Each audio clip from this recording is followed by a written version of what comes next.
அது வந்து கண்டிப்பா ஏற்றுக்கொள்ள முடியாது. பிரதானத்துவம் இந்த கூட்டத்தில் கூட்டப்பட்டது. ஏன் இவ்வளவு பெரிய ஒரு கன்ஃபியூஷன்? நான் ரொம்ப சிம்பிளான ஒரு கொஸ்டின். அவருக்கு வேற எந்த விதமான ரைட்ஸும் கிடையாது. புதிய தலைமுறை நேயர்களுக்கு வணக்கம். நேர்பட பேசு நிகழ்ச்சிக்கு உங்களை வரவேற்கிறோம். இன்றைக்கு திமுகவின் செயற்குழு கூட்டம் நடந்து முடிந்திருக்கிறது.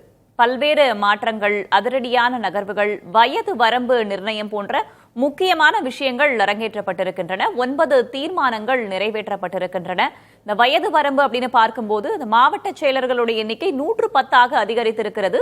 70 வயதிற்கு மேற்பட்டவர்களுக்கு இடம் கிடையாது என்றும் சொல்லப்பட்டிருக்கிறது. இவையெல்லாம் ஒருபுறம் இருக்க, திமுக தலைவர் மு.க.ஸ்டாலின் அங்கு ஒரு உரையாற்றி இருக்கிறார். பல்வேறு விஷயங்களை அவர் மனம் திறந்து பேசியிருக்கிறார். குறிப்பாக நிர்வாகிகளுடைய செயல்பாடு, தோல்விக்கான காரணம், முதல்வர் மீதும் சில விமர்சனங்களை அவர் முன்வைத்து பேசியிருக்கிறார். இப்படியாக அடுத்தடுத்த அதிரடி நகர்வுகள் திமுகவில் அரங்கேறி வரும் நிலையில் இதுகுறித்துதான் இன்றைய நேர்பட பேசு நிகழ்ச்சியில நம்ம விரிவா விவாதிக்க போறோம். அதிரடி மாற்றங்களுக்கு தயாரான திமுக, ஸ்டாலினின் வியூகம் என்ன என்ற தலைப்பின் கீழ் கருத்துரையாளர்களை நான் உங்களுக்கு அறிமுகம் செய்யறேன். அரங்கத்தில் நம்மோடு 2 விருந்தினர்கள் இணைந்திருக்கிறார்கள். பத்திரிகையாளர் திரு ஜீவசகாப்தன், பத்திரிகையாளர் திரு சித்தார்த் பிரபாகர். இருவருக்கும் வணக்கம். விரைவில் நம்மோடு இணைய இருக்கிறார்கள் பத்திரிகையாளர் திரு சிவப்பிரியன், பத்திரிகையாளர் திரு சுவாமிநாதன். அவர்களையும் வரவேற்று இன்றைய நிகழ்ச்சிக்குள் செல்லலாம். திரு ஜீவா, பல்வேறு முக்கியமான விஷயங்கள் நடந்திருந்தாலும் அனைவருடைய பார்வையும் அந்த வயது வரம்பு நிர்ணயம் அப்படின்னு தான் பார்க்க போது இருக்கிறதுலேயே செயற்குழு கூட்டத்தில் மிகப்பெரிய ஒரு மாற்றம் அப்படின்னு தான் சொல்லணும். 70 வயதிற்கு மேற்பட்டவர்களுக்கு மாவட்ட செயலர்களில் இடம் கிடையாது. கிளை, நகரம், பேரூர் அனைத்திலுமே வயது வரம்பு அப்படின்றத நிர்ணயிச்சிருக்காங்க. எப்படி பார்க்கிறீங்க? இந்த மாற்றம் எந்த அளவுக்கு திமுகவுக்கு கை கொடுக்கும் அப்படின்னு பார்க்கலாம். இல்லை, எந்த ஒரு கட்டமைப்பும், கட்சி, நிறுவனம், என் குடும்பம்ங்கிற அமைப்பு கூட ஒரு அந்தந்த காலகட்டத்துக்கு ஏற்றாப்புல அடுத்தடுத்த ஒரு அப்டேட் அப்படிங்கிறது விஷயமா இருந்தாலும் சரி, இல்லை ஏதாவது ஒரு மாற்றணும் அப்படிங்கிறது. இது இப்போ சீனியர்ஸை இதை புறந்தள்ளிட்டாங்க, வெளியே அனுப்பிட்டாங்க, இவருங்க தான் தோல்விக்கு காரணங்கிற மாதிரி நான் பார்க்கல. அதனால நடவடிக்கை எடுத்தாங்கிற மாதிரியான கான்செப்ட்ல எனக்கு உடன்பாடு இல்லை. அடுத்த ஆட்களும் வேணும். ஏன்னா இப்போ இது என்ன ஆயிடுச்சுன்னா, அந்த இடத்த விட்டு நகர மாட்டேங்கிறாங்க அப்படின்னாரு. இந்த ஏவாவேலு ஒரு புத்தக வெளியீடு பண்ணும்போது ரஜினிகாந்த் பேசினார், உங்களுக்கு நினைவு இருக்குமான்னு தெரியல. அப்போ ரஜினிகாந்த் சொன்னார், துரைமுருகன் சார் பிரில்லியன்ட் ஸ்டூடெண்ட்டு, எப்பேற்பட்டவர்னா கலைஞர் கண்ணிலேயே வரல விட்டு அந்த அளவுக்கு பயங்கரமானவர். ஆனால் பிரில்லியன்ட் ஸ்டூடெண்ட்டு ரொம்ப காலமாக ஒரே சீட்டில் உட்காந்துட்டு நகர மாட்டேங்கிறாருன்னு ஜாலியாக சொல்லி துரைமுருகன் வெர்சஸ் ரஜினி ஒரு 2 நாள் ஒரு சண்டை மாதிரி ஓடிச்சு. அவர் 2 பேருமே சேர்ந்துட்டாங்க, எங்கள் நண்பர்கள் தான். அப்போ இந்த பிரச்சனை எல்லாரும் தாவேக்காவுக்கு பிறகு அப்படிங்கிற மாதிரியான சொல்றாங்க. தாவேக்கா வந்ததுக்கு அப்புறம் திமுக உடனே இளைஞர்களுக்கு ரத்தம் பாய்ச்சதுங்கிறாங்க. நான் அப்படி பார்க்கல. ஏற்கனவே பல சீனியர்ஸை திமுக கொஞ்சம் மாற்றணும்னு நினைக்கிறப்போ மாற்ற முடியாம தவிச்சுக்கிட்டு இருந்தது. முதலமைச்சராக இருந்த ஸ்டாலின் அவர்கள் துரைமுருகன் அவர்களை கொஞ்சம் மாற்றலாமா அப்படின்னு பார்க்குறப்ப யோசிக்கிறாரு. நம்ம அப்பா காலத்துலேருந்து இருந்தவர், இடி மின்னல் மழை என்று எம்ஜிஆர் காலத்தில் பேசியவர், அவரை பண்ண முடியுமா அவ்வளவு எளிதாக அப்படின்னு.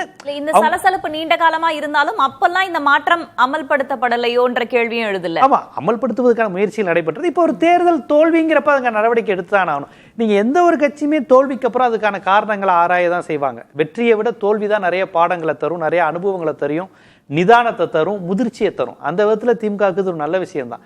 அதனால அந்த அடிப்படையில் இப்போ அவங்க 70 வயதுக்கு மேலே உள்ளவங்க வேணாம், ஒரு பைலாபாவே போட்டுருவோம், ஒரு சட்டம் மாதிரி போட்டுட்டாங்கன்னா அடுத்து நம்ம இயல்பாகவே 70 வயசு அவங்க விலகிடுவாங்க அப்படிங்கிற அந்த ஒரு கான்செப்ட் போகும். ஏன்னு கேட்டிங்கன்னா, கட்சியில் அந்த இந்த தேர்தலில் கடைசி காலத்தில் பேசப்பட்டதெல்லாம் என்னன்னா, அதிமுகலேருந்து வந்தவங்களுக்குலாம் உடனே பதவி, அமைச்சர், கட்சியில் பொறுப்பு இதெல்லாம் கிடைக்க ஆரம்பிக்குது அப்படிங்கிற விமர்சனம் இருந்தது.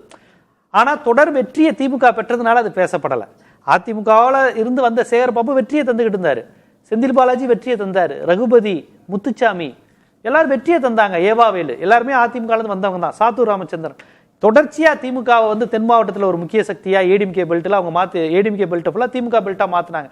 அப்போ எடுபடாது தலைமைக்கு. நாங்கள் ஏடிஎம்கேலேருந்து வந்தாலும் ஜெயிக்க வைக்கிறாருலப்பா, அதுதான் எடுபடும். இப்போ ஒரு தோல்வி வந்த உடனே இப்போ இதையெல்லாம் உள்ளே வச்சுக்கிட்டு இதைதான் மாற்றணும்னு நினைக்கிறாங்க. ஒரு கட்சிக்கு இந்த நிலை வரும், இது ஒன்றும் சாதாரண விஷயம் கிடையாது. அதாவது இதை ஒரு பெரிய பின்னடைவு, பாத்தீங்களா திமுக பயந்துருச்சு என்று அப்படி சொல்றது இல்ல. இப்ப இந்த 70 வயதிற்கு மேற்பட்டவர்கள் மாவட்ட செயலாளர்களா இருக்கக்கூடாது அப்படின்னும் போது கிட்டத்தட்ட 13 பேர் அந்த இதுக்குள்ள வராங்க. குறிப்பா முன்னாள் அமைச்சர்களாக இருந்த திரு ஏவவேலு, செஞ்சி மஸ்தான்ல இருந்து, ரகுபதியிலிருந்து, KKSSR ராமச்சந்திரன், அனிதா ராதாகிருஷ்ணன் அப்படி போன்ற முக்கியமான முன்னாள் அமைச்சர்களாக இருந்தவர்களும் அந்த சர்க்கிள்குள்ள வராங்க. அப்படி இருக்கும்போது ஒரு முரண்பாடை ஏற்படுத்தாதா இது? ஒரு அதிருப்தியை நீங்க ஏற்படுத்தாதா? சொன்னவங்க எல்லாம் இப்ப அவங்க நீக்கி இருக்கிறாங்க. 70 வயசு வரை அவங்களே இங்க தங்கணுமாங்கிறதே கடந்த தேர்தலில் ஒரு பிரச்சாரமாக்குனாங்க. இளைஞர்களே இல்ல, ஒரே குடும்பம் இல்ல ஒரே ஆட்கள் ஒரே மாவட்ட செயலாளர் கையில 8 சட்டமன்ற உறுப்பினர் இருக்கு, 6 சட்டமன்ற உறுப்பினர் இருக்கு, எதுவா இருந்தாலும் அவங்க தீர்மானிப்பது. மேயரை அந்த மாவட்ட செயலாளர் தீர்மானிப்பாரு. ஒரு 4 தொகுதிக்கான எம்எல்ஏ அவங்களுக்கு தேவையானவங்க எல்லாம் இருக்கிறாங்க. இது மாதிரியான விமர்சனங்கள் வந்து இது ஒரு மோனோப்ளே மாதிரி இருக்குங்கிற மாதிரியான விமர்சனங்களா வச்சுதான் மாறினாங்க. ஆனால் இந்த யார் விமர்சிக்கப்படுறாங்களோ இந்த சீனியர்ஸ் தொடர்ந்து உட்காந்துக்கிட்டே இருக்கிற இவர்கள் தான் உட்கார்ந்த இடத்துல இருந்து ஜெயிக்கவும் வச்சாங்க. அதாவது 2 கோணத்தையும் பார்க்கணும் நம்ம. இது இப்போ ப்ளஸ்ஸாக தான் நான் பார்க்குறேன், நான் அது ஆரோக்கியமான விஷயமா தான் பார்க்குறேன். ஆனால் அதே சமயம் இப்போ நீக்கப்பட்ட சாத்தூர் ராமச்சந்திரனா இருக்கட்டும், ஐ பெரியசாமி போன்ற யாரை நீங்கள் வாசித்த எல்லாரும் இருக்கட்டும், அந்த மாவட்டத்தை தொடர்ந்து ஜெயிக்க வச்சாங்க. அதுவும் ஐ பெரியசாமி, சாத்தூர் ராமச்சந்திரன்லாம் ஏடிஎம்கே பெல்ட்டு, மாயத்தேவர் ஏரியா திண்டுக்கல், அதிமுகவினுடைய கோட்டையான மாயத்தேவர் ஏரியாவை திமுகவினுடைய தொடர் வெற்றிகரமா மாத்தி இருக்கிறாங்க திண்டுக்கல்ல. இப்ப நீங்க சொல்ற மாதிரி வெற்றி பெற வைத்தார்கள் அப்படின்னா இப்ப அவங்க இல்லாம வேற ஒருத்தர் வரும்போது அது பின்னடைவாகாதா? அது பின்னடைவா இருந்தாலும் இப்படி போனா அப்படி, அப்படி போனா அப்படிதான். சீனியர்களுடைய அனுபவமும் தேவை. நான் அதைத்தான் சொன்னேன். 70 வயசு ஐ பெரியசாமியே இருக்கணுமா, சாத்தூர் ராமச்சந்திரனே இருக்கணுமா, நேருவே இருக்கணுமா, ஏவா வேலுவே இருக்கணுமா? நான் இன்னொரு கோணம், இவங்க இருந்ததும் கட்சி கட்டமைப்பை வலுப்படுத்துச்சு.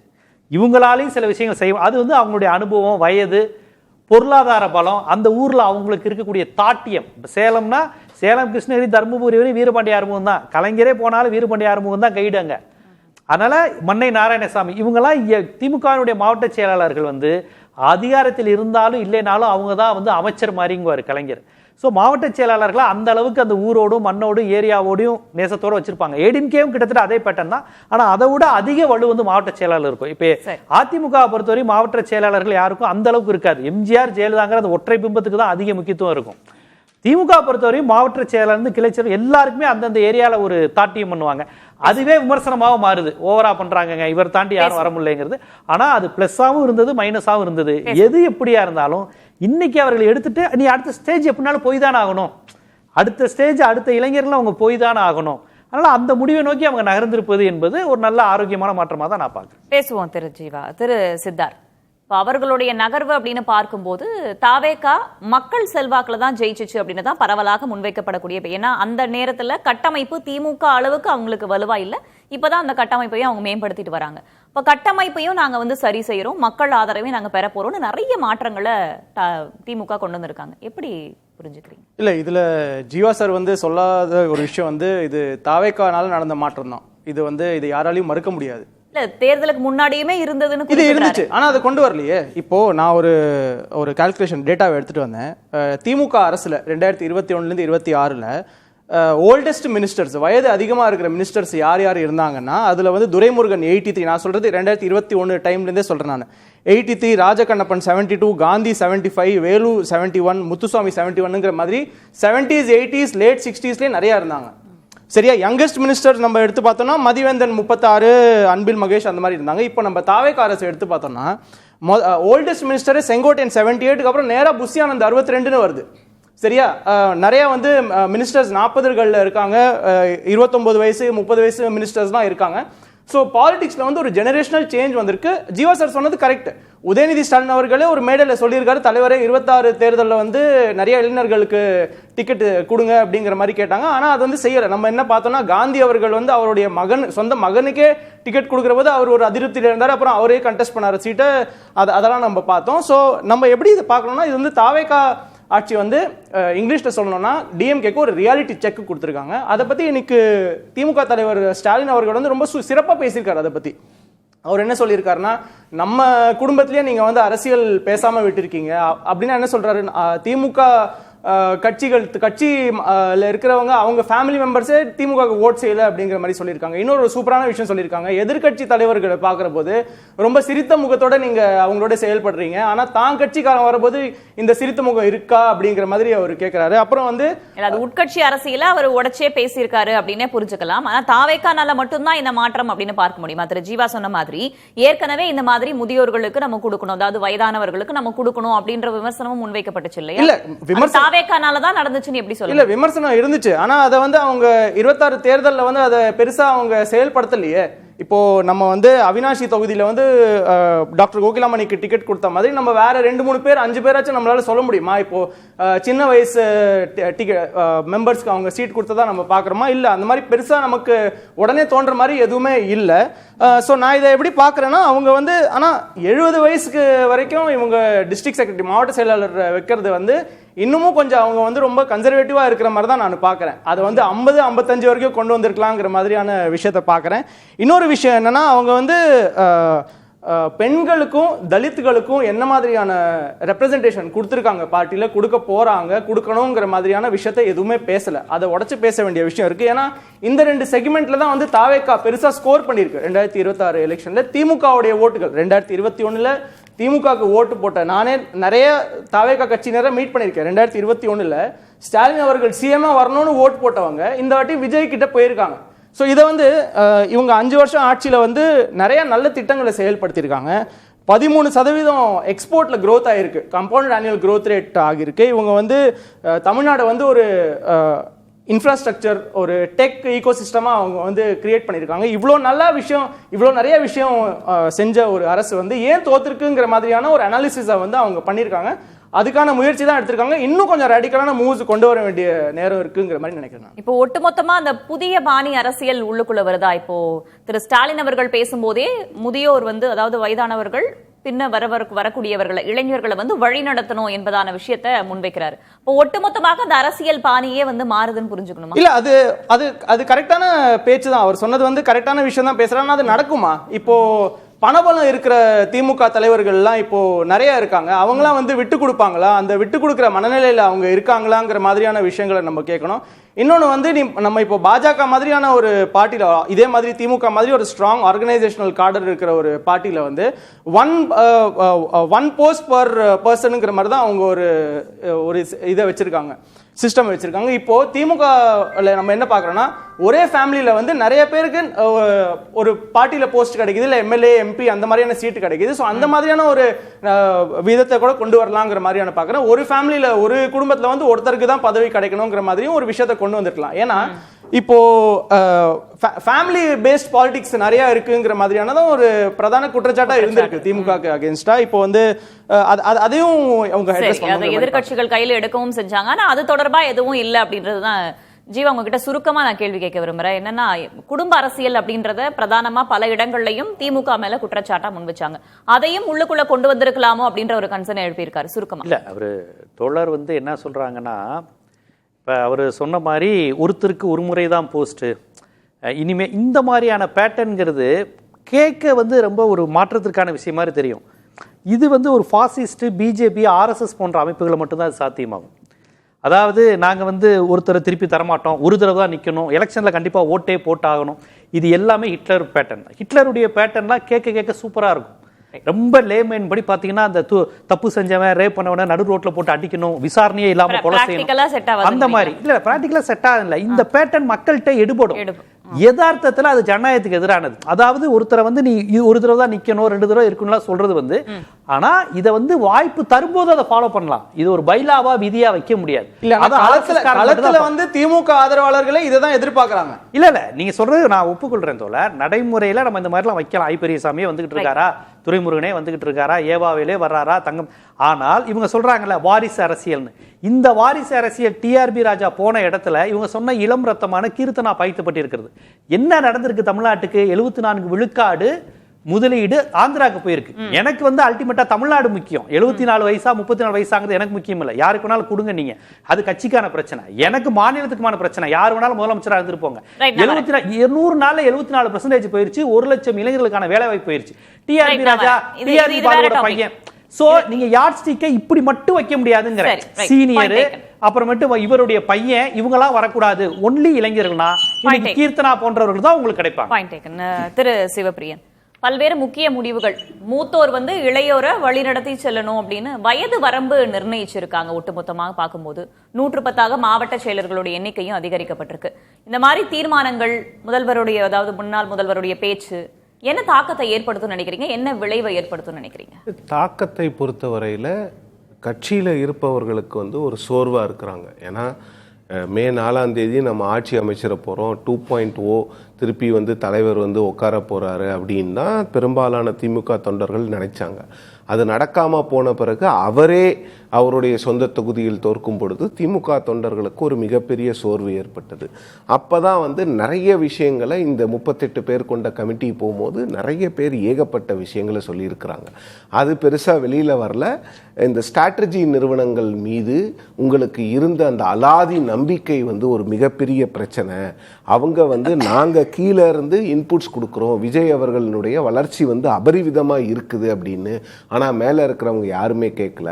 மாவட்ட செயலாளர், நாங்க மாவட்ட செயலாளருக்கு சொல்றோம், மாவட்ட செயலாளர் மேல இருக்கிறவங்களுக்கு சொல்றாங்க, மேல இருக்கிறவங்களுக்கு தலைவருக்கும் பொதுச் செயலாளருக்கும் பொருளாளருக்கோ இல்லை மற்றவங்களுக்கோ அது போகுதான்னு தெரியல அப்படிங்கிற அந்த மனக்குமுறல்கள் அந்த கமிட்டி கிட்ட சொல்லியிருக்கிறாங்க. அதன்படி தான் இப்ப இந்த சேஞ்சஸ் வந்து உண்மையிலே வரவேற்க தகுந்த விஷயம். அதுக்காக வெப்சைட் கூட அனௌன்ஸ் பண்ணியிருந்தார் இல்லையா திமுக தலைவர். டிஎம்கேல எப்பவுமே வந்து அவங்க வந்து ஒரு தோல்வியை ஏற்றுக்கொள்ளக்கூடிய மனப்பான்மை கொண்ட கட்சி.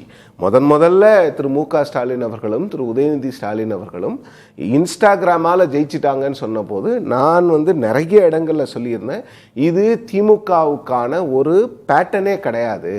அதிமுக மட்டும்தான் வந்து தோல்வியடைந்த பிறகு மக்கள் மேல அந்த பழியை போடுவாங்க. அதில் வந்து ஜெயலலிதா அவர்கள் வந்து ரொம்ப சிறப்பா செய்வாங்க. அந்த தோல்வியை ஏத்துக்க மாட்டாங்க. திமுக வந்து எப்பொழுதுமே தோல்வியை ஏற்றுக்கொள்ளக்கூடிய ஒரு இயக்கமாக தான் இதுவரைக்கும் இருந்திருக்கிறது. இப்ப பாருங்க, அதிமுகவுக்கும் இதை விட ஒரு மிகப்பெரிய தோல்வி. அதிமுகவில் இன்னும் அவங்க எந்த ஸ்ட்ராட்டஜியும் ஆரம்பிக்கல, யாரையும் கூப்பிட்டு பேசல, ஒரு பொதுக்குழு கூட்டல, ஒரு செயற்குழு கூட்டல. அங்கேயே ஒரு உட்கட்சி பூசல் இருக்குல்ல, அவ்வளவு பெரிய உட்கட்சி பூசல் இருக்குது. இங்க ஒரு செயற்குழுவை கூட்டினது மட்டும் இல்லாம ஒரு ஸ்வீப்பிங் சேஞ்சஸை 4 மாசத்துல அவங்களால கொண்டு வர முடியுதுன்னா அந்த பார்ட்டியோட ரெசிலியன்ஸை நம்ம முதல்ல புரிஞ்சுக்கணும். அந்த பார்ட்டி வந்து எந்த அளவுக்கு வந்து அந்த பார்ட்டிக்கு வந்து கட்சியினுடைய தலைமைக்கு அந்த பார்ட்டி மேல ஒரு ஹோல்டு இருக்கு. இந்த ஸ்வீப்பிங் சேஞ்சஸ் வந்து சித்தார்த் சொன்னாரு 55 வயசு கொண்டு வந்திருக்கணும்னு. அது வந்து திமுக போன்ற ஒரு கட்சியிலெல்லாம் நிச்சயமா அதை நீங்க எடுத்த உடனே 55க்கெல்லாம் கொண்டு வர முடியாது. எல்லாமே வந்து தாவேக்காவை பார்த்து இப்போ பேசுகிறோம். தாவேக்காவில் மேக்சிமம் வந்து 72, ஆவரேஜ் ஏஜ் ஆஃப் லெஜிஸ்லேச்சர்ஸ் வந்து 40-45. அது வந்து தாவேக்கா மாதிரி 2.5 வருடம் 3 வருடமான கட்சிக்கு சரியாக இருக்கும். ஆனால் 77 வருடம் கடந்த ஒரு கட்சிக்கு வந்து நீங்கள் எல்லா சீனியர்ஸையும் ஒரே நாளில் நீங்கள் எல்லாம் வீட்டுக்கு போங்க, நாங்கள் வந்து புதுசாக ஒரு ரத்தம் பாய்ச்சிரும் அப்படிங்கிற ஒரு ஸ்ட்ராட்டஜி வந்து நிச்சயமாக செட் ஆகாது. அது திமுகவுக்கு மிகப்பெரிய சிக்கல்களை கொடுத்து, நடைமுறை சாத்தியம் இல்லாத, அதை பண்ணவே முடியாது. அது பண்ணீங்கன்னா அப்புறம் வந்து வேற மாதிரி சிக்கல்கள்லாம் வந்துடும். அப்ப என்னன்னா கொஞ்சம் கொஞ்சமா நீங்க கொண்டு வரணும். இப்ப மாவட்ட செயலாளர் அப்படிங்கிறது தான் திமுகவில் வந்து மிகப்பெரிய பொறுப்பு. நீங்க தலைவரே போனாலும் முதல்ல மாவட்ட செயலாளர் தான் தலைவர் பார்க்கணும். திமுகவில் இதுதான் நடைமுறை. நீங்க பூண்டி கலைவாணன் அவருடைய அப்பா பேர் என்ன, ஜீவா, இவர் ஏகப்பட்ட கதைகள் சொல்லுவாங்க. மாவட்ட செயலாளர் அப்படிங்கிறவர் வந்து அமைச்சருக்கு சமம். ஆமா, அவர் போனா கலெக்டர் வந்து எந்திரிச்சு நின்று பேசுவாருங்க. 1970களில் திரு எஸ் நாராயணன் வந்து முன்னாள் IAS அதிகாரி, அவர் வந்து டிராவிடியன் இயர்ஸ்ன்னு ஒரு புக் எழுதியிருக்காரு. அதுல சொல்றாரு, காமராஜர் ஆட்சிக்கு பிறகு, காங்கிரஸ் ஆட்சிக்கு பிறகு, திராவிட முன்னேற்ற கழகம் ஆட்சிக்கு வந்த பிறகு மக்களுக்கான அரசாங்கங்கள் மாறியது. அதுல வந்து மாவட்ட செயலாளர்கள் வந்து மிகப்பெரிய பொறுப்பை எடுத்தார்கள். திமுகவினுடைய மாவட்ட செயலாளர்கள் வந்து கலெக்டர் கிட்ட போய் மக்களுக்கான மனுக்களை கொடுக்க ஆரம்பிச்சாங்க. அதற்கு முன்னால மாவட்ட தலைவர்கள், காங்கிரஸ் மாவட்ட தலைவர்கள்லாம் என்ன சொல்றது, கலெக்டர் ஆபீஸ்க்கே வரமாட்டாங்க. அப்படிப்பட்ட ஒரு இயக்கம் மாவட்ட செயலாளர் அப்படிங்கிறது வந்து த மோஸ்ட் பவர்ஃபுல் பொசிஷன். அதுக்கு வந்து நீங்க 70 அப்படின்னு ஏஜ் லிமிட்டை வச்சதே வந்து ஒரு மிகப்பெரிய ரீஃபார்ம். அதுக்கு என்ன மாதிரி விளைவுகள் வரப்போகுது அப்படின்னு தெரியாது. ஒரு கேள்வி திரு சிவபிரியன், ஆர் காந்தி, ஏவா வேலு, செஞ்சி மஸ்தான், KKSSR ராமச்சந்திரன், அனிதா ராதாகிருஷ்ணன் அப்படின்னு முன்னாள் அமைச்சர்களாக இருந்தவர்கள் பலரும் வராங்க. இது ஒரு விதமான அதிருப்திய அதுக்குள்ள ஏற்படுத்திடாதா கட்சிக்குள்ள? நிச்சயமா அதிருப்தியை ஏற்படுத்தும். பட் இந்த மாதிரி ஸ்வீப்பிங் சேஞ்சஸ் வேணுங்கிறதுல கட்சி ரொம்ப தெளிவா இருக்குது. அவர்களுக்கு யார் யார் அதிருப்தியில் இருக்கிறாங்கன்னு கட்சிக்கு தெரியும், யார் யாரை பகச்சிக்க கூடாதுன்னு கட்சிக்கு தெரியும். அவங்களெல்லாம் கூப்பிட்டு பேசுவாங்க. நிச்சயமா கூப்பிட்டு யார் யாருக்கு ஒரு சிலருக்கு மாநில அளவில் பதவிகள் வழங்கப்படும். அப்படி இல்லைன்னா ஒரு சிலருக்கு அவருடைய குடும்பங்களில் இருக்கிறவங்களுக்கு ஏதாவது ஒரு காம்ப்ரமைஸ் பண்ணி ஒரு விஷயம் பண்ண தான் பண்ணணும். இது வந்து இம்ப்ளிமெண்ட் பண்ணுறது ரொம்ப ஈஸி. இன்னைக்கு அவர் ஸ்டாலின் அவர்கள் சொல்லிட்டாரு, நாளைக்கு காலையிலே எல்லாம் மாறிடும்னா ஒரு கட்சியில் மாறவே மாறாது. இன்னொன்று, நீங்கள் மற்ற கட்சிகளை கம்பேர் பண்ணும்போது டிஎம்கேல கொஞ்சம் டெமோக்ரஸி அதிகம்.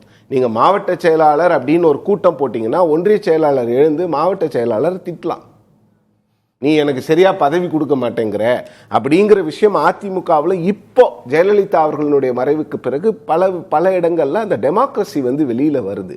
ஸோ அப்போ என்னன்னா இதை செயல்முறைப்படுத்துறது கொஞ்சம் கஷ்டம் தான். ஆனால் இந்த ரீஃபார்ம்ஸ் எல்லாம் கொண்டு வர்றதுக்கு முன்னால திரு மு.க. ஸ்டாலின் அவர்கள் நிச்சயமா அதை யோசிச்சிருப்பார், யார் யாருக்கு என்னென்ன பண்ணணும் அப்படின்னா. இது வந்து DMK is at its cross roads. இது வந்து ரொம்ப ரொம்ப மிக முக்கியமான ஒரு காலம் திமுகவை பொறுத்த வரைக்கும். ஏன்னா இப்ப பேசுறவங்க எல்லாரும் என்ன சொல்றாங்கன்னா, திராவிட கட்சிகளுடைய காலம் தமிழ்நாட்டில் முடிந்து விட்டது, இனிமேல் திராவிட கட்சிகள் வர முடியாது அப்படின்னா அதை உடைச்சு காட்ட வேண்டிய கட்டாயம் திமுகவுக்கும் அதிமுகவுக்கும் நிச்சயமாக இருக்கிறது. அதிமுக அந்த ஸ்டெப்பை எடுக்கல. அப்ப திமுக எடுக்கும் போது அவங்களுக்கு எங்கெங்கெல்லாம் சிக்கல் வரும்னு தெரியும். பட் சிக்கல்களும் இருக்கிறது, இதுல சிக்கல் இல்லாமல்லாம் இல்ல, நிச்சயமா எடுத்தாகணும். இன்னொன்னு பாத்தீங்கன்னா இதுல இருக்கக்கூடிய ஒரே விஷயம் என்னன்னா, 3 வருஷம் ஆன ஒரு கட்சி வந்து வெற்றி பெற்ற பிறகுதான் உங்களுக்கு இதெல்லாம் ஞாபகம் வருகிறதா அப்படின்ற கேள்விதான். அங்கதான் ஒரு கேள்வி என்னன்னா, இது வந்து உட்கட்சியில இந்த ஒரு சிக்கல் இருக்கிறது அப்படின்றதுனால இந்த முடிவா, இல்ல தாவேக்காவை பார்த்து இல்ல இளைஞர்களுக்கு நம்ம ரத்தம் பாய்ச்சணும் அப்படின்றதுனால எடுத்தப்பட்ட? ரெண்டுமே இருக்கு. சிக்கல்கள் உட்கட்சியில இருக்கிறது தெரியும். அவர் தான் சொல்றாரு, ரொம்ப தெளிவா ஒரு வார்த்தை சொல்றாரு, ஊருக்கே வெளிச்சம் கொடுக்கும் விளக்குக்கு தனக்கு கீழே இருக்கும் தெரியாது. இன்னைக்கு இருந்த ஸ்பீச் வந்து ஒரு அவுட் சைடரா வெளியில இருக்கக்கூடிய ஒருவர் எப்படி வந்து ஒரு டிஃபீட் அனலைஸ் பண்றாங்களோ அந்த மாதிரி அனலைஸ் பண்ணியிருக்காங்க. அவங்க மேல அவங்க இல்ல அதிமுக இந்த தேர்தலை வெற்றி பெற்றிருந்தாங்கன்னா திமுக இந்த சேஞ்சஸ் கொண்டு வந்திருப்பாங்களா? இது பெரிய கேள்வியான இருக்கு. பெரிய இந்த ஒரு கேள்வியும் இருக்குல்ல. இது தாவேக்கா ஜெயிச்சதுனால தான் நடந்திருக்குங்கிறதுனால தான் இப்போ சேஞ்சஸ் இவங்க கொண்டு வராங்கன்னா அது இன்னும் ரேடிக்கலாக கொண்டு வர வேண்டிய அவசியம் இருக்கு. நீங்க 70 வயசு மாவட்ட செயலாளர் வைக்கிறீங்கன்னா அவங்க 1956 பிறந்தவங்களா இருப்பாங்க. இப்போ இன்ஸ்டாகிராமை நோக்கி இருக்கிற எலக்டோரல் பாலிடிக்ஸை வந்து அவங்களால கையாள முடியுமாங்கிற மாதிரி ஒரு கேள்வி. தாவேக்கானால தான் இந்த மாற்றங்கள் அப்படின்ற அடிப்படையில் அவர் பேசுறாரு. தாவேக்காவும் மாற்றங்கள் தான். ஆனா இப்ப என்னன்னா எல்லாருமே இன்ஸ்டாகிராமை பார்த்துட்டு தான் ஓட்டு போடுறாங்கன்னா, நான் இன்ஸ்டாகிராம் பாலிடிக்ஸ் வந்து இன்ஸ்டாகிராமை நோக்கி தான் இருக்கு. இப்போ அப்படி இல்ல, ஒரு தேர்தலை இன்ஸ்டாகிராம வச்சு ஜெயிச்சிட்டாங்க, சோசியல் மீடியா பெரிய ரோல் பிளே பண்ணிடுச்சு அப்படின்றதுக்காக இனிமே வர்றவங்க எல்லாருமே 55 வயசுக்கு மேல யாருமே அரசியலுக்கு வரக்கூடாதுங்கிறது. அரசியலுக்கு வரக்கூடாதுன்னு இல்ல, 70க்கும் 55க்கும் இன்னொரு ஜெனரேஷனல் கேப் இருக்குல்ல. சோ நீங்க ஒரு சேஞ்சஸ் கொண்டு வரீங்கன்னா அது இன்னும் அதிகம் இல்ல சித்தார்த், அந்த கட்சியில அப்படிதான் பண்ண முடியும். நீங்க வந்து 77 வயசு கட்சியில எடுத்த உடனே நீங்க 55 வயசுக்கு மேல தாவேக்காவுல பண்ணலாம். காலத்தின் கட்டாயம் நிர்வாக ரீதியான சில சிக்கல்கள் வந்து படிப்படியா தான் கொண்டு வர முடியும். 55 வயசுங்கிறது ரொம்ப எங்க, 55ங்கிறது ரொம்ப இளமையான வயசு. சுவாமிநாதன், திமுக தலைவர் மு.க. ஸ்டாலின் பேசினதை கேட்டிருப்பீங்க. 2026 சட்டமன்ற தேர்தலுக்கு பிறகு சில விஷயங்களை மனம் திறந்து பேசியிருக்காரு அப்படின்னு தான் எடுத்துக்கணும். நம்ம விளக்கு பலருக்கு ஒளி கொடுக்கறோம்னு நினைக்கிறோம், ஆனா நமக்கு கீழே இருக்கக்கூடிய நிழலை பார்க்க மறந்துட்டோங்கிறாரு. நிர்வாகிகள் மீதான சில அதிருப்தியை வெளிப்படுத்துறாரு, உள்ள அரசியலை உடைச்சு பேசுறாரு. அவருடைய பேச்சை எப்படி புரிஞ்சுக்கிறீங்க இந்த மாற்றங்களோட? நிச்சயமா கிட்டத்தட்ட நீண்ட நெடுங்காலமாக பதவிகள்ல பொறுப்புகள்ல இருந்தவர்கள், அவர்களுடைய செயல்பாடுகள் மேல ஒரு அதிருப்தி இருக்கிறது. திராவிட முன்னேற்ற கழகத்துக்குள்ள நீண்ட காலமாக இருக்கக்கூடிய செயல்பாடுகள். பட் அது என்னன்னா, இன்னைக்கு இந்த பேச்சை பேசுகிற முன்னாள் முதல்வர் அவர்கள், திமுகவுடைய தலைவர் அவர்கள் அவ்வப்பொழுது நடவடிக்கை எடுத்திருந்தா இன்னும் கொஞ்சம் அது திமுகவுக்கு நல்ல பலனை கொடுத்திருக்கும். இது கொஞ்சம் காலம் தாழ்ந்த நடவடிக்கை தான், கிட்டத்தட்ட ஒரு அறுவை சிகிச்சை மாதிரி சில விஷயங்களை அவரை பரிசோதனை அடிப்படையில செய்யறார். அந்த வகையில் இது வந்து திமுகவுக்கு வந்து உள்ளபடியே கொஞ்சம் பலம் தரக்கூடியது தான் நான் பாக்குறேன். நீங்க ரொம்ப முக்கியமா நீங்க 13 மாவட்ட செயலாளர்கள் அதுல வந்து பதவியை இழக்கக்கூடிய வாய்ப்பு இருக்கக்கூடியவர் 13 மாவட்ட செயலாளர்கள். நம்ம அந்த தேர்தல் அணுகுமுறையில பாருங்களேன், அந்த 13 பேர்ல வெற்றி பெற்றவர்கள் 4 பேர் தான். போட்டியிட வாய்ப்பு கிடைக்காதவர் ஆவுடையப்பன் அவர்கள், அவர் ஒருவர் தேர்தலில் போட்டியிடல. 8 பேர் தோல்வி அடைந்திருக்காங்க. இந்த 13 பேர்லயே 8 பேர் தேர்தலில் போட்டியிட்டு தோல்வி அடைந்தவர்கள். நீங்க கட்சி இன்னைக்கு ஒதுக்குவது என்பது 2வது நிலை. ஆனா மக்களாலும் அவர்கள் நிராகரிக்கப்பட்டிருக்காங்க. அந்த 13 பேர்ல 8 பேர், அது ஒரு நிலை. இன்னொன்று மிக முக்கியமா, இப்ப இதனால சிக்கல் வருமா, இவ்வளவு சீனியர்ஸ் கை வைக்கிறதுனாலன்னா நிச்சயமா திமுக அவர்களை ஒதுக்காதுன்னு தான் நான் நினைக்கிறேன். ஏதாவது மாநில அளவுல ஏதாவது பொறுப்புகள் கொடுப்பாங்க. அந்த பொறுப்புகள் கொடுக்கப்படுறது ஒரு நிலைனாலும் கூட நீங்க ஆளுங்கட்சியாக இருக்கும் போது ஒரு மாவட்ட செயலாளரை கை வச்சாதான் அது கட்சிக்குள்ள சலசலப்பை உருவாக்கும். எதிர்கட்சி இப்ப போராட வேண்டிய நேரம். இன்னொன்று, கட்சியை கட்டமைப்பை பலப்படுத்துவதெல்லாம் இரண்டாவது விட்டுருங்க. அதை விட முக்கியமா செலவு மட்டுமே பண்ணக்கூடிய காலம் இது. இது முழுக்க முழுக்க இதுல எந்த வருவாயும் வரப்போறது இல்ல. மாவட்ட செயலாளர்களுக்கு கிட்டத்தட்ட கட்சிக்காக செலவு பண்ணக்கூடிய காலகட்டம். இந்த நேரத்துல சீனியர்கள் அப்படிங்கறதுனால ஒரு விலக்கு கிடைக்கிறதுங்கிறதும், புதிய ரத்தம் அப்படிங்கிற பேர்ல உள்ள இளைஞர்களோ அல்லது கொஞ்சம் வயது குறைவானவங்களோ வர்றதுங்கிறதும் ஒரு ஆரோக்கியமான விஷயமா தான் அவர்களுக்கே தோன்றலாம். ஒன்று, இதுக்குள்ள திமுகவே எதிர்பார்க்காத இன்னொரு சிக்கல் இருக்கு. அந்த சிக்கல் நான் நிச்சயமா நம்ம பேசுறேன்னு நினைக்கிறேன். தமிழ்நாட்டுல மொத்த கிராம ஊராட்சிகள் 12,618. அதுல இந்த கிளைக்கழகங்களுக்கு வயசு நிர்ணயிக்கிறாங்களே 45 வயதுன்னு. அது 45 வயது நம்ம மாவட்ட செயலாளர்களை விட ரொம்ப ஆபத்து திமுகவுக்கு அந்த இடத்துலதான் இருக்கு. 12,618 கிராம ஊராட்சினா, ஒரு கிராம ஊராட்சியில 10 கிளைக்கழகம் இருந்துச்சுன்னா கூட கிட்டத்தட்ட 90,000 இருந்து 1,00,000 கிளைக்கழகங்கள் இருக்கும். அங்க 45 வயது இருக்கிறவர்கள் எல்லாம் அடுத்த நிலைக்கு எங்க மாற்ற முடியும்? அவ்வளவு ஒன்றிய செயலாளர் வாய்ப்புகள் இல்ல. அப்ப திமுகவுக்கு உள்ளபடியே ரொம்ப சிக்கலை தரக்கூடிய இடம் அந்த கிளைக்கழகங்களுக்கு நீங்க நிர்ணயிக்கிறாங்கல்ல வயது 45 வயதுங்கிறது. அதுல அவ்வளவு பேருக்கு நீங்க அதை விட கூடுதலான பொறுப்புகளை கொடுத்துட முடியாது. அந்த இடம் பெரிய அயற்சியை கொடுத்துரும். ஏன்னா கிட்டத்தட்ட அதுதான் கடைசி பதவி. அதுக்கு கீழே பதவி இல்ல. கிளைக்கழகத்தினுடைய செயலாளர் தாண்டி பதவி இல்ல. அந்த பதவியை கூட அவங்க இழந்துட்டாங்கன்னா அது திமுகவினருக்கு ஒரு பெரிய அதிர்ச்சியை தரும். அது திமுக அதை எப்படி எதிர்கொள்வாங்க அப்படிங்கிறது எனக்கு ஒரு சின்ன வினாவாக கேள்வியாக இருந்துட்டு இருக்கு. இன்னொன்று, இதுல நீங்க மாவட்ட செயலாளர்களுக்கான ஒரு பக்கத்துல சீனியர்களுக்கு அது நீக்க பண்றது ஒரு பக்கம், அதிகார குவியலும் தடுக்கப்படுதுல. நீங்க 4-5 தொகுதிகளை வைத்திருந்தவங்ககிட்ட இனிமேல் உங்களுக்கு 2 தொகுதிகள் தான், உங்களுக்கு 3 தொகுதிகள் தான் சொல்றாங்க.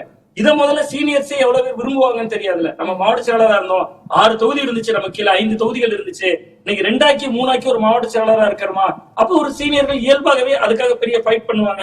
ஐயோ எங்களுக்கு போயிருச்சுங்கிற ஒரு அதிருப்தியில வந்துருவாங்க அப்படிங்கறத நான் பாக்கல. இன்னொன்று, திமுக மாதிரியான ஒரு 75 வருடமான கட்சியில நீங்க உடனடியா நிறைய இளைஞர்களை உடனே மாவட்ட செயலாளர் நண்பர் சித்தார்த்த அவர்கள் கூட குறிப்பிட்டாங்க.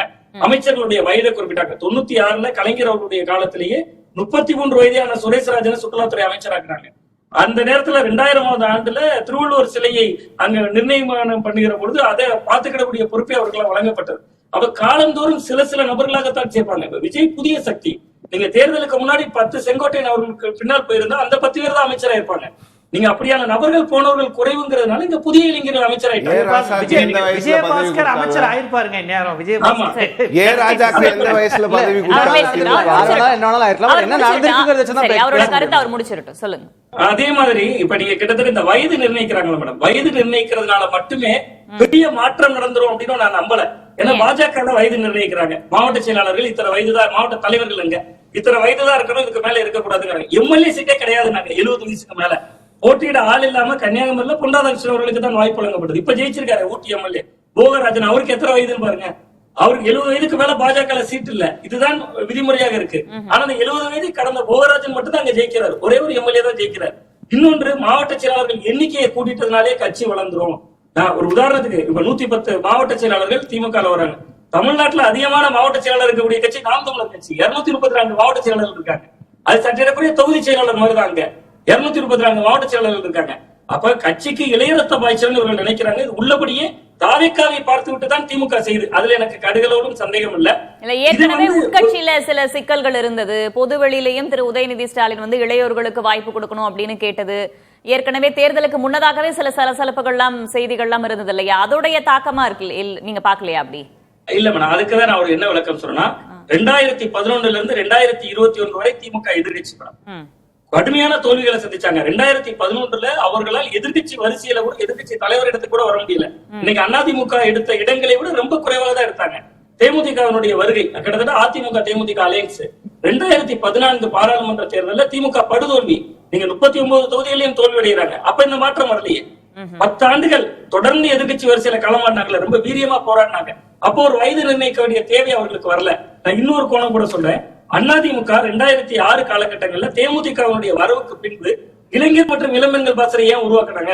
விஜயகாந்த் வந்துட்டாரு, அப்ப இளைஞர்கள் எல்லாம் விஜயகாந்த் அவர்கள் பின்னால போறாரு, அப்ப நம்ம உடனே இளைஞர் மற்றும் இளம்பெண்கள் பாசறையை உருவாக்குவோம். அந்த நேரத்துல ஒரே விளம்பரங்கள் ஒரு மேடம், இளைய ரத்தத்தின் பாசறை, இது இமயமே அதிரும் போர்ப்படையில அப்படி கொடியை எடுத்துட்டு ஆணும் பெண்ணும் வருக, அன்னை அழைக்கிறார் வருகெல்லாம் போடுவாங்க. அப்ப கிட்டத்தட்ட அப்படி பெரிய அளவுல விளம்பரம் செய்து, அன்னைக்கு டிஜிட்டல் இல்லாத காலகட்டங்களிலேயே அவர்கள் ஊர் ஊரா மைக் செட் எல்லாம் போட்டு அன்னைக்கு முதல் மாநில செயலாளராக டாக்டர் வெங்கடேசன் நியமிச்சாங்க, சசிகலா அவர்களுடைய உறவினர். அப்ப அந்த அளவுக்கு ஜெயலலிதா அவர்கள் இளைஞர் இளம்பெண்கள் பாசறையை உருவாக்குற தேவையை தேமுதிக தான் இருந்தது.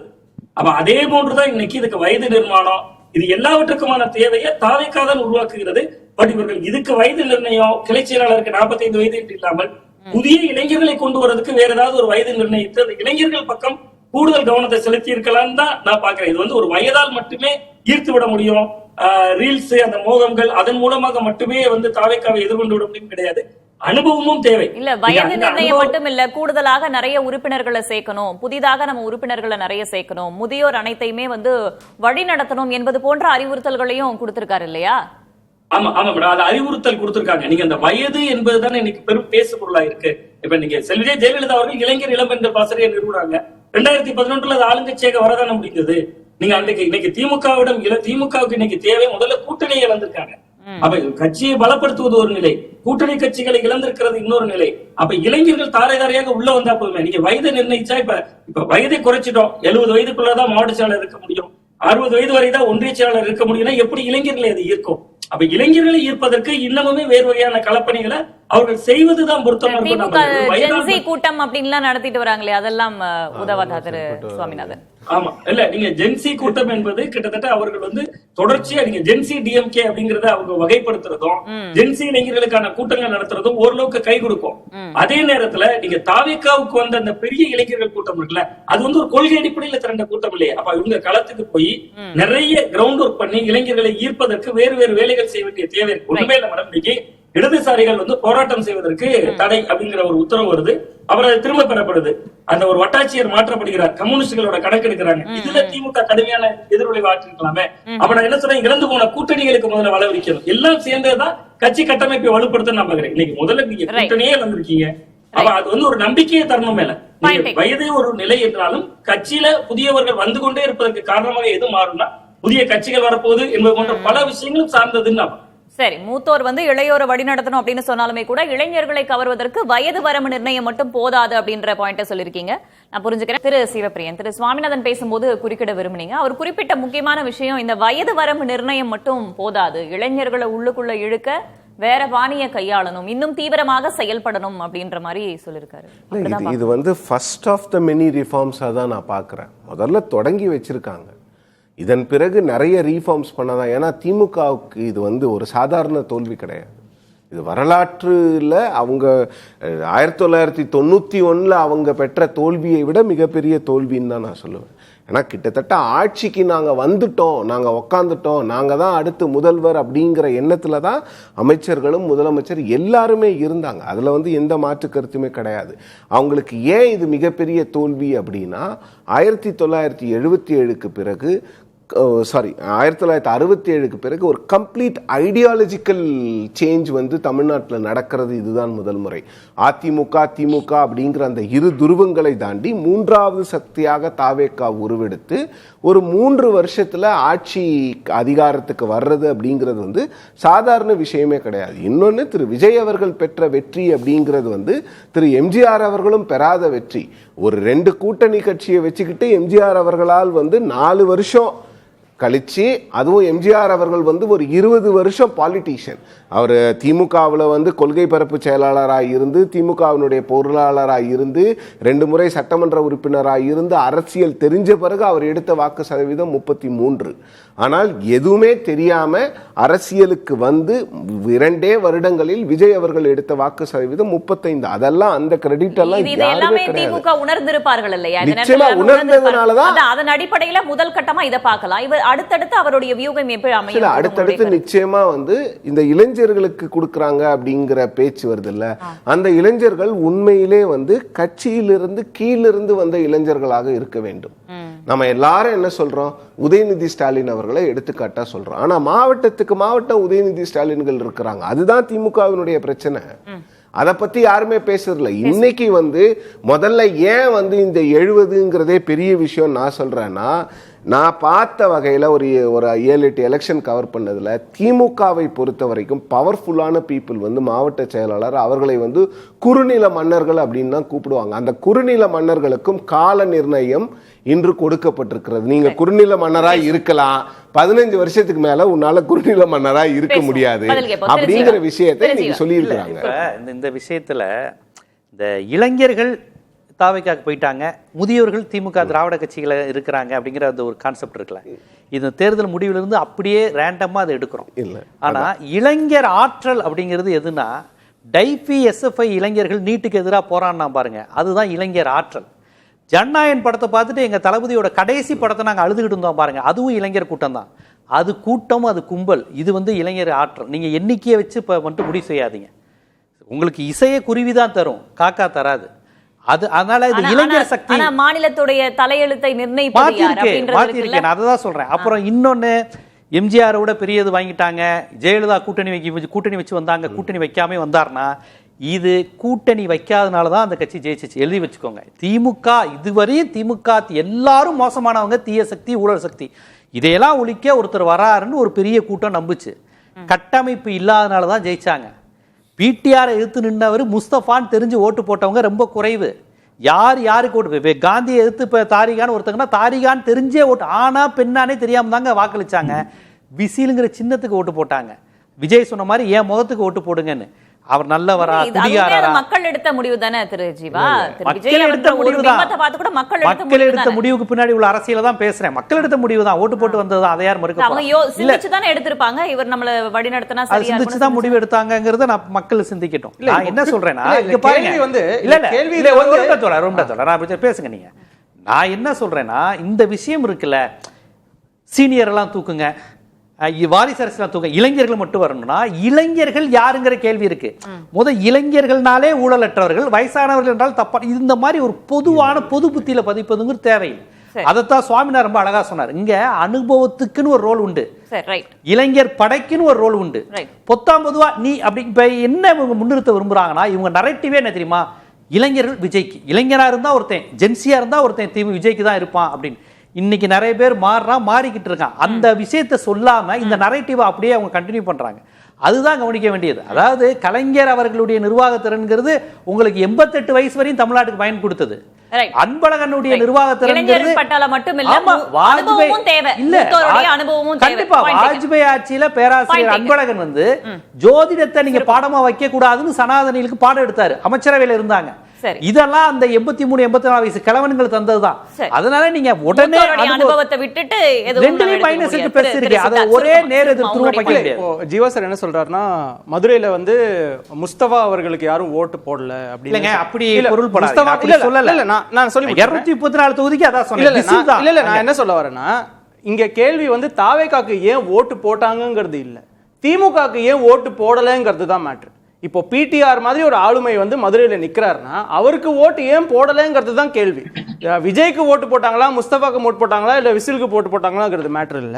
இன்னொரு விஷயம் நீங்க சொன்னீங்க, இப்போ அடுத்த கட்டத்துல என்ன மாதிரியான மாற்றங்கள் திமுகல வருங்கிற மாதிரி. இப்போ 4 பெண் அமைச்சர்கள் இருக்காங்க, 8 தலித் அமைச்சர்கள் இருக்காங்க தாவேக்கால. இவங்க திமுகல பெண்களுக்கும் தலித்துகளுக்கும் என்ன மாதிரியான ரெப்ரசன்டேஷன் இவங்க கொடுக்க போறாங்கிறது தான் பெரிய கேள்விக்குறியா இருக்கு. இதை பத்தி அவங்க திரு ஸ்டாலின் அவர்கள் நிறைய வெளிப்படையான விஷயங்களை பேசியிருக்காரு. ஆனா இதை பத்தி எந்த விஷயமும் பேசல. இன்னைக்கு நம்ம மேடையில பார்த்தோம்னா கூட ஒரே ஒரு பெண்மணி தான் இருந்தாங்க, கனிமொழி மட்டும் தான் இருந்தாங்க. சோ அந்த கட்சி திராவிட கொள்கையை பேசுற கட்சி பெண்களுக்கு என்ன மாதிரியான ரெப்ரசன்டேஷன் கொடுக்க போகுதுங்கிறது பெரிய கேள்வி. பாப்போம் அடுத்தடுத்த கட்டங்கள்ல அவங்க எப்படி ரெப்ரசன்டேஷன் கொடுக்க போறாங்க அப்படின்றத பார்க்கிறோம். இந்த இளைஞர்கள் அப்படின்னு வரும்போது தாவேக்காவை பார்த்து, உங்களுடைய பார்வையில தாவேக்காவை பார்த்து தான் திமுக மாற்றம் அப்படின்னு எடுத்துக்கிட்டாலுமே கூட அவங்க ஜென்சி கூட்டங்களை நடத்துறாங்க, வயது வரம்பை நிர்ணயிக்கிறாங்க. ஒரு இளைஞர்களை உள்ளே இழுக்கக்கூடிய அத்தனை அம்சங்களையும் திமுக உள்ள கொண்டுதானே வந்துட்டு இருக்காங்க. தாவேக்காக்கு இல்ல கொண்டு வந்துட்டு இருக்காங்க, அது வரவேற்கக்கூடிய விஷயம் தான். ஆனா இதை விட இப்போ ஆர்கனைசேஷனல் லெவல்ல அவங்க வேற விதமான மாற்றங்களை கொண்டு வர வேண்டிய அவசியம் இருக்கு. இப்போ இவங்க பெரிய தலைவர்களுக்கு மாவட்ட செயலாளர் பதவி இல்லைன்னு சொல்றாங்க. இப்போ அவங்க குடும்பத்திலேருந்து ஒருத்தருக்கு அந்த பதவி வராதுங்கிறது என்ன நிச்சயம்? இன்னொரு விஷயம் நம்ம இது என்ன மாதிரியான ஒரு அரசியல் சூழலை உண்டாக்குதுன்னா, ஸ்டாலின் அவர்களே இன்னைக்கு பேசியிருக்காரு, நீங்க தான் கட்சிக்காரனே ஒழுங்கா நடைமுறை செய்ய மாட்டீங்க. நான் மறுபடியும் அதான் சொல்றேன், திமுக தோத்தது காரணம் அவங்க நல்ல திட்டங்களை செயல்படுத்தலையோ இல்ல தமிழ்நாட்டுக்கு ஒரு நல்ல ஒரு ஃபியூச்சர் அவங்க பிளான் பண்ணலையோங்கிறது மேட்டர் இல்லை. அவங்க அரோகன்ஸ்னால தான் தோத்துருக்காங்க. இப்போ தான் கட்சிக்காரனே அவனுக்கு திமுகவுக்கு ஓட் பண்ணலாம் எதனாலங்கிறது அவங்க ஆராய்ஞ்சிருக்காங்க. ஸோ இந்த அரரோகன்ஸ் ஏன் வருதுன்னா, இந்த மாவட்டத்தில் நான் இல்லைன்னா என் குடும்பத்தில் ஒருத்தர் தான் மாவட்ட செயலாளர் வரப்போறாரு, எங்களுக்கு தான் பதவிங்கிறது அவங்களுக்கு நல்லாவே தெரிஞ்சிருக்கு. ஏன்னா எங்கள் கட்சி எங்கள் குடும்பத்துக்கு நிறைய பணபலம் இருக்கு, ஸோ எங்கள் குடும்பத்தில் தான் யாரோ வருவாங்கிறது தெரியும். இப்போ திமுக நிறைய கிரவுண்ட் லெவல்ல கட்சிக்காக பயங்கரமா உழைக்கிறவங்க இருக்காங்க. நம்ம எப்பவாச்சும் மாவட்ட செயலாளர் ஆகுமாங்கிற மாதிரி கனவுகள் இருக்காங்க. அவங்களுக்கு பதவியை கொடுக்க வேண்டிய அவசியம் இருக்கு. இதுக்கு ஸ்டாலின் அவர்களே பேசியிருக்காரு. அவங்க உட்கட்சியிலே வந்து தேர்தல் நடத்தணுங்கிற மாதிரி சொல்லியிருக்காங்க. அது ஒரு வரவேற்கக்கூடிய விஷயமா பாக்குறேன். மாற்றங்களை நோக்கி திமுக கொஞ்சம் கொஞ்சமா எப்பவுமே திமுக உட்கட்சி தேர்தல் நடந்துகிட்டு தான் இருக்கு. தேர்தல் நடத்தி தான் வந்து ஆட்களை செலக்ட் பண்ணுவாங்க. நம்ம பேசலாம். ஒரு எப்பவுமே உட்கட்சி தேர்தல் நடந்துகிட்டு தான் இருக்கு அந்த கட்சியில. அதை நான் பதிவு பண்ணிட்டேன். நம்ம தொடர்ந்து பேசலாம். திரு சுவாமிநாதன், திமுகவுடைய செயற்குழு கூட்டம், அவங்க எடுத்த முடிவுகள், அதோடைய விளைவுகள் பத்தி எல்லாம் பேசிட்டு இருக்கோம். அதுல இன்னொரு விஷயமும் ஒரு செய்தியும் வெளியாயிருக்கு. சட்டமன்றத்துல மாமா மச்சான் போன்ற வார்த்தைகளை தவிர்க்கணும் அப்படின்ற மாதிரி திமுகவுடைய மூத்த தலைவர் திரு துரைமுருகன் பேசி இருப்பதாக தகவல். சட்டமன்றத்துல ஒரு மென்மையான போக்கை திமுகவுடைய உறுப்பினர்கள் இருக்கிறார்கள் அப்படின்றது ஒரு அதிருப்தியை ஏற்படுத்தி இருக்கிறதா பாக்கணுமா? சுருக்கமா உங்களுடைய கருத்து.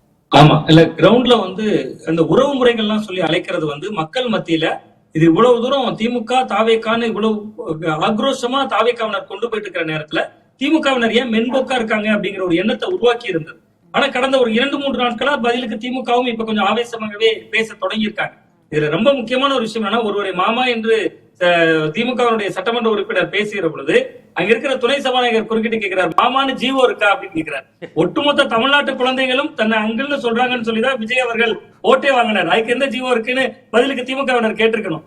அது போன்று பல வாதங்களையும் அவங்க மிஸ் பண்றாங்க. கிட்டத்தட்ட 75 ஆண்டு பாரம்பரியம் மிக்க கட்சி நிறைய ஸ்கோர் பண்ண வேண்டிய இடத்த வாலண்டியரா மிஸ் பண்றாங்க. சோ அந்த நாள்ல வந்து ஒரு மென்போக்கை கையாளக்கூடிய இடத்துல இருந்து கொஞ்சம் நகர்ந்திருக்காங்கன்னு தான் நான் பாக்குறேன். கொஞ்சம் நகர்ந்திருக்காங்க. பட் ஆனா அதுல வந்து இன்னமுமே வந்து இன்னும் கொஞ்சம் ஆக்ரோஷமாக பேச வேண்டிய இடம் இருக்கு அப்படின்னு தான் நான் புரிஞ்சுக்கிறேன். இன்னும் ஒன்னே ஒண்ணு மேடம், இந்த மாவட்ட செயலாளர்கள் வந்து 70 வயது அப்படின்னு நகர்த்துறதே முதல்ல ஒரு ஆரோக்கியமான முன்னகர்வு தான். அதுல எந்த சந்தேகமும் இல்லை. ஏன்னா ஒரு உதாரணம் மட்டும் சொல்றேன். அதிமுக துணை பொதுச் செயலாளரே கொடுத்த பிறகு கூட வேலுமணி போன்றவர்கள் எங்களுக்கு பழைய பொறுப்பை கொடுங்க, எங்க மாவட்ட செயலாளர் தாங்கன்னு கேக்குறாங்க. இந்த சூழல்ல தொடர்ந்துகிட்டு இருக்கு இல்லையா? அந்த உரசல் இப்ப வரைக்கும் தொடர்ந்து கட்சிக்கு மாவட்ட செயலாளர்ங்கிறது அவ்வளவு முக்கியம். அவ்வளவு முக்கியம். அது இங்க சி.வி. சண்முகம் அவர்களா இருக்கலாம், வேலுமணி அவர்களா இருக்கலாம், எல்லாரும் எங்க பழைய பொறுப்பை தாங்கன்னு தான் கேக்குறாங்க. அந்த அளவுக்கு மாவட்ட செயலாளர் பொறுப்பு ஒரு வலிமையான பொறுப்பு. அப்ப திமுக அதற்கான ஒரு அப்படிப்பட்ட விஷயங்களுக்கே ஒரு வயது நிர்ணயிக்கிறது ஒரு உள்ளபடியே வந்து திமுகவில் இருக்கக்கூடிய இளைஞர்களுக்கு உற்சாகம் தரும். தமிழகம் முழுவதும் இருக்கக்கூடிய இளைஞர்கள் அது எப்படி உள்ள கொண்டு வருங்கிறதா என்னுடைய கேள்வி. சரி, ஒரு அதிரடியான மாற்றத்திற்கு திமுக தயாராகி இருக்கிறது. செயற்குழுல பல முக்கியமான முடிவுகளையும் எடுத்திருக்காங்க. அடுத்தடுத்த கட்டங்கள்ல வேறு என்னென்ன மாற்றங்களை கொண்டு வர போறாங்க, இந்த மாற்றங்கள் எதை நோக்கி நகரப் போகிறது என்பதான அடுத்தடுத்த கேள்விகள் இருக்கின்றன. பார்ப்போம் என்ன நடக்க போகிறது என்பது குறித்து. பார்த்த நேயர்களுக்கும் நன்றி, பங்கேற்ற விருந்தினர்களுக்கும் நன்றி. நேர்பட பேச நிறைவடைகிறது. இணைந்திருங்கள் புதிய தலைமுறையோடு. பிரதான கூட்டப்பட்டது.